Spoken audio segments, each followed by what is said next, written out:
Hi friends, welcome to VN agriculture.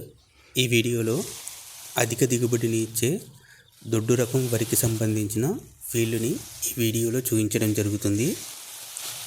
ఈ వీడియోలో కనిపిస్తున్న వరి హైబ్రిడ్ రకానికి చెందిన కావేరి 468 దొడ్డు రకం వరి విత్తనాలలో ఇది ఒక బెస్ట్ సీడ్గా చెప్పవచ్చు.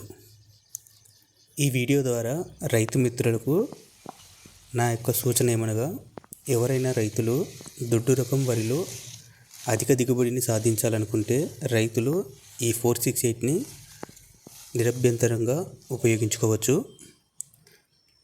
ఈ రకం వరిలో ముఖ్యంగా నేను గమనించింది, కంకి మొదలు నుండి చివరి కొన వరకు ఎటువంటి తాలు అనేది లేదు. అన్ని గింజలు పూర్తిగా పాలు పోసుకోవడం జరిగింది. ఈ వీడియోలో మీరు క్లియర్గా గమనించవచ్చు. చివరిగా రైతులకు తెలియజేయనిది, రైతులు ఏ విషయంలోనైనా కాంప్రమైజ్ అయినా అర్థం చేసుకోవచ్చు, కానీ సీడ్స్ విషయంలో ఎట్టి పరిస్థితుల్లోనూ కాంప్రమైజ్ కావద్దు. ఎందుకంటే హైబ్రిడ్ విత్తనాల యొక్క ధర అనేది కొంచెం ఎక్కువగా ఉంటుంది. అయినప్పటికీ మంచి సీడ్ని కొనుగోలు చేసి మంచి దిగుబడిని పొందాలని ఈ వీడియో ద్వారా కోరుకోవడం జరుగుతుంది. Thank you.